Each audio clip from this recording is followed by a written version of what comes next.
story, The Broken Kite and the Wind of Hope. In a quiet seaside town, there lived a boy named Ethan. Every afternoon he would climb the small hill behind his house to fly kites.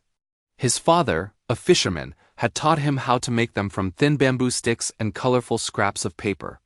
Ethan loved watching them soar, dancing freely in the blue sky.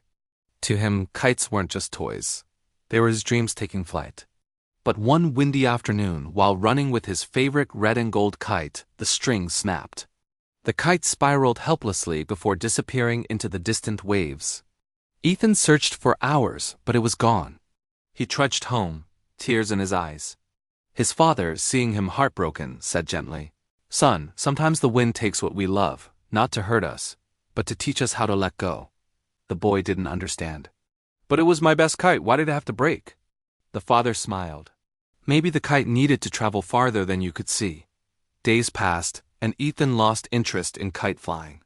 His father went fishing alone. The sea was kind at first, but then the weather changed. One stormy night the sky roared and his father's boat didn't return. The villagers searched for days but found only pieces of wood from the wreck. Ethan refused to believe his father was gone. He sat on the hill every evening, staring at the horizon, waiting. One morning, an old man from the next village arrived, carrying a familiar red and gold kite. It was torn and faded but still recognizable. "I found this washed up near the lighthouse miles away," he said. It had your name written on it. Ethan took it with trembling hands. The kite was battered by wind and sea, yet it had survived. In that fragile frame he felt his father's presence, strong, resilient, unbroken. Years went by. Ethan grew into a tall, quiet young man. Though he never flew another kite, he often repaired the ones children broke. He became known as the kite doctor of the town. People said he could make any torn kite fly again. One day, a little girl came crying with a broken blue kite. Ethan smiled softly and fixed it while she watched. "How do you do it?" she asked. "Mine always falls down," he chuckled. "The trick isn't in the kite, it's in how you face the wind." The girl looked puzzled, so he continued. "Kites rise not because the wind pushes them up, but because they resist it. The stronger the wind, the higher they soar." That night, Ethan sat by the window, holding the red and gold kite his father had made.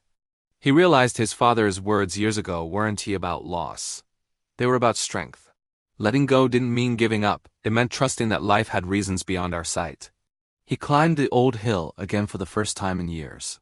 The sky was vast and open, filled with the scent of salt and sunlight.